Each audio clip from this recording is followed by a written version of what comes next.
world, little girl. All right. Hello, everyone. It is day. What is today? Today is the 9th in Women's History Month. And today I have my Aunt Kathy with me. Yes, my little And Treacy Piecey. Yes. and this little birthday girl still hanging out right here. So I don't know what she's going to do today, but hang on my shoulder here and there. But I am so excited. So this is my dad's baby sister, Yes. who is hanging out with us. And real quick, a funny memory that I have is like you coming home from college and staying at our house in our small little Kenmore apartment, hanging out with Yes. us. And I just I remember kept being you like, every summer. I kept you for 3 summers. I would come home from Illinois State and babysit you. You were like 2 years old. And oh, I now would see keep that I don't even two, remember. 3 years old, and I would fix you breakfast, and I'd make you pancakes or something, and then your mother liked alga syrup, which that's some southern stuff right there. And then of course Gary wanted what we grew up on, Aunt Jemima, so you would be like in between. I'd say, well, what do you want today? Your mama's syrup or your daddy's syrup? And y'all want my mommy's syrup, so Oh, that is hilarious. yes, I spent my summers instead of, hanging out at the lakefront with the guys. I was with my little Treacy Beasy. Well, there you go. That's what you're supposed to do. Taking care of your niece. It's all good. Well, Yes. I appreciate that. And I know that there are so many stories that I probably don't even know or like No, can't recall. no. Uh, You are youngin, a very, very youngin. Very cool. So, well, welcome today. I'm so happy to have you. Anything that you want to say to introduce yourself to the audience? Well, I'm a Kathy Chatham. I'm a mother. I'm a grandmother to 16-month-old twins. I have 5 siblings and a big family of nieces, great nieces. So I am a commercial insurance underwriting analyst. So I've been in the insurance industry since college, since I graduated from college in 1984. So I know all about corporate America and how it works and the glass ceilings and everything else. So Awesome. Well, thank you. I am happy to have you here. And we are going to jump right into our questions. okay. So, the first question today is, what is an obstacle that you have turned into an opportunity? Well, I would go back to my college days, actually, my first year. I grew up on the south side of Chicago. I attended an all African American elementary school. I attended Lindblom Tech, which was 95% African American and maybe 5% Asian American. So I had never had to compete with whites as far as academics at all, never had been exposed to that until I went to Illinois State University, and little black me decided to major in economics. So I was in Whoa. classrooms with, I don't know if you guys are too young, but Alex P. Keaton, he was a character on Family Ties. And he was this nerdy little Hmm. white kid that he was Wall Street, in the making. And every guy in my class was Alex P. Keaton. And they graded on the curve. It was always, highest in the class, that's the A. And these kids had basically come from privileged, backgrounds where a lot of these classes they had in high school. And here I am doing all nighters and taking notos. I don't know, you guys are too Trying to young, but figure it notos out. were No, we caffeine look, I pills. know what no those are. I I'm don't know if I'm they like use a them no-dos now. junkie, okay? I'm doing all nighters trying to get a C. I'm like, Lord, I used to get A's and B's in high school. Why am I struggling to get a C, a C minus? And I'm calling home crying.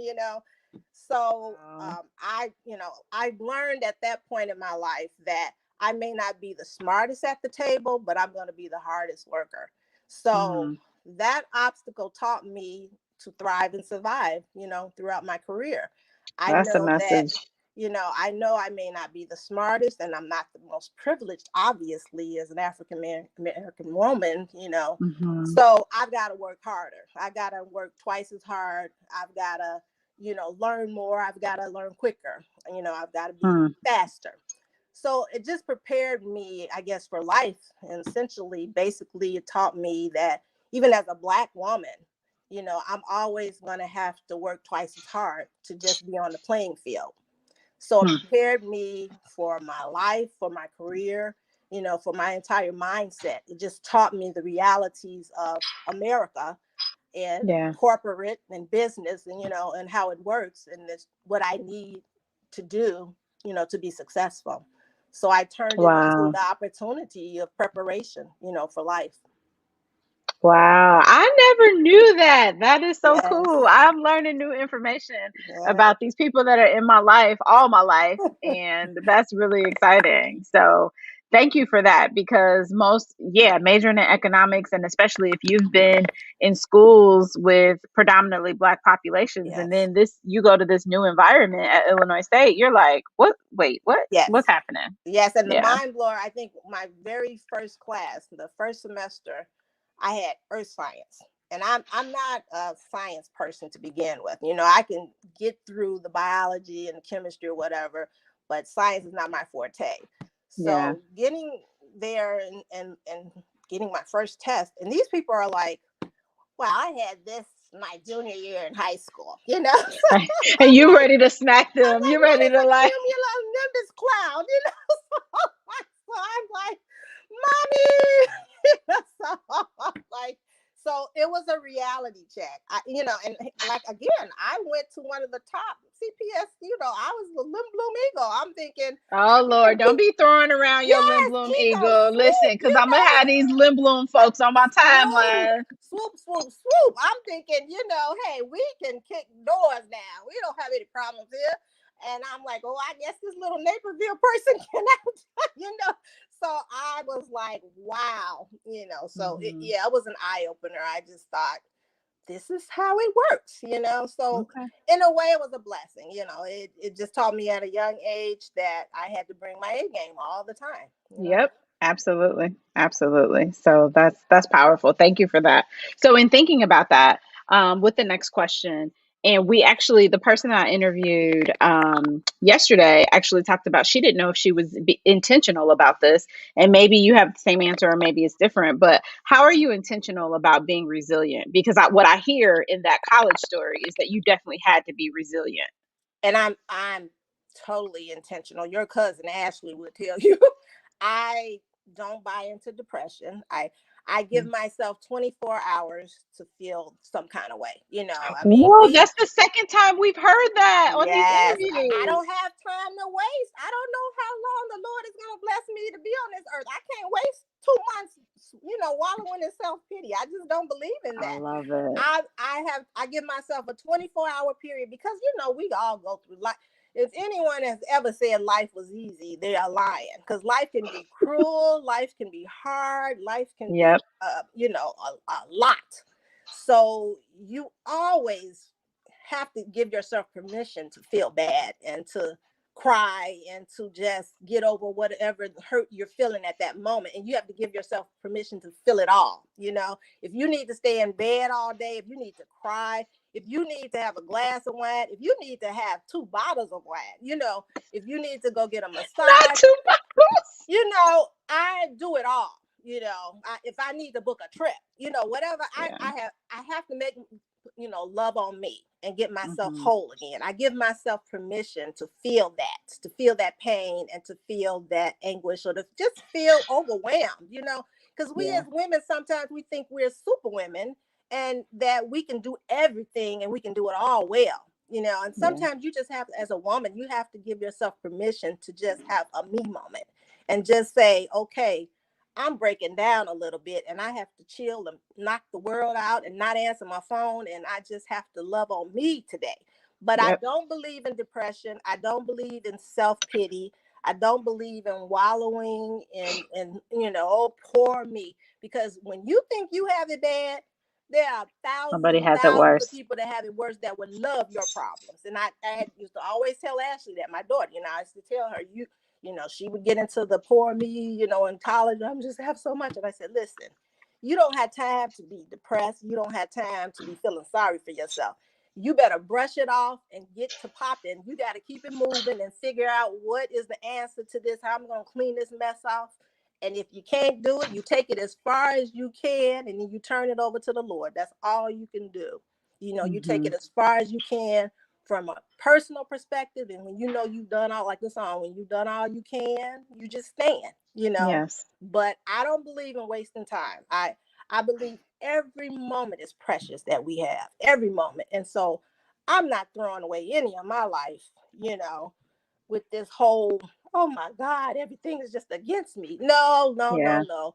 You got some problems like we all do, but you have, if you got a fence, go around it. You know, Yeah. if it's too Absolutely. high, get a ladder. So I'm very intentionally resilient because I brush it Mm-hmm. off. Like I said, I give myself a couple of days to feel the anguish and the overwhelming thoughts and the, oh, why me, and then that 25th hour, I'm like, okay, Kathy, you wasted enough of this, girl. Let's get back on this What's horse. next? Yeah. Yeah, Let's solve the problem. let's keep it moving. I don't have I time for this. appreciate that. So that's again, like I said, that's confirmation for those of you that are listening because we heard that last week as well. I think it was Ava who said 24 hours. That's what she gives, and then That's she's it. done. I don't have So time to waste. Mm-mm. I love it. So, who is a woman that you admire and why?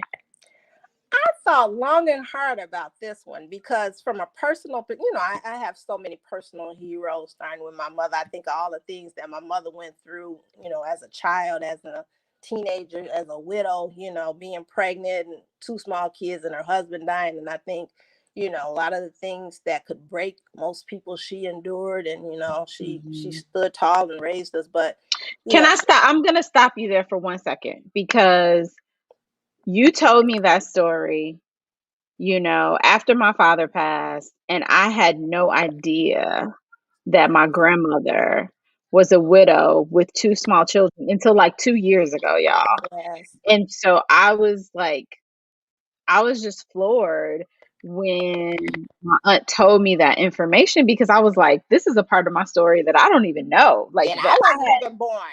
This is before right. she met my father. This was, your oldest, your three oldest, your two oldest uncles and your aunt. And Yeah. Tanya was in her stomach. Never met her father. And then it was Norman and Ronnie, and they were Yeah. small. She had two little boys, and she's like 7 months pregnant with the daughter that he never saw. And he was a truck driver by trade, and he Yeah. had an accident. She had to go identify the body while she's 7 months pregnant. So, and these are stories that she told me. I mean, she grew up in Indianapolis, in days of, even before Jim Crow. I mean, it's Yeah. horrible racism. We think the South, but some of the things that she told me that she had to endure just as a small child, and being from a poor family, and things like eight of them, so Hmm.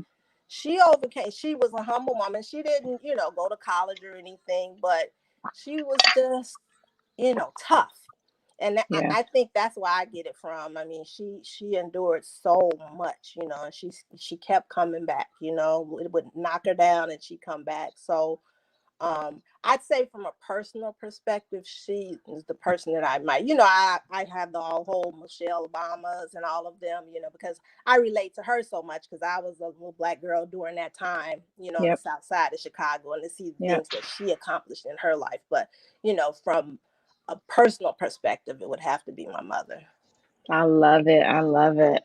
And speaking of, last question, what is your woman empowerment song? What's that Is song that gets you there going? any other? I'm every woman. You can I give me knew either you were going to Whitney's say that. version or Shaka Khan's version. Either one of them. That was my workout Okay. song. That is my national anthem. Because what other song? I mean, how many hats do we wear as women? And we, Right. we are every woman. Every day we are every woman, So that is it for me. Absolutely. I love it. So that's good though. I will add one of the other versions because I think we've had three women to give that song. Well, Um I stopped after Whitney and she broke it. yes. You can't come behind Whitney, okay? So Yeah. Shaka did it justice, and Whitney just threw a little flavor on it. And so Whitney is my So favorite I'll make version. sure I give you the nod of the Whitney version. That's what Okay, we'll because do. that is it right there. That's my version right there. So Well, thank you for joining me for History Month interview as I just highlight resilient women that I know personally, that are in my family, that are my friends, that are in my circle. Any lasting words that you would like to say? no, I just want to give a shout out to you, my little niecey piecey, you know, who's doing big things, who was this fantastic woman, who's fabulous, so Thank woke, you. so informed, and just knows everybody in the free world. I was like, wow, when did my niece become so popular? You know, so I just love you and I'm proud of you. Thank you so much. I appreciate you joining. And I hope this inspires each of you to just give a nod and acknowledge the women in your life. Have a good one. See Bye you, bye. everybody.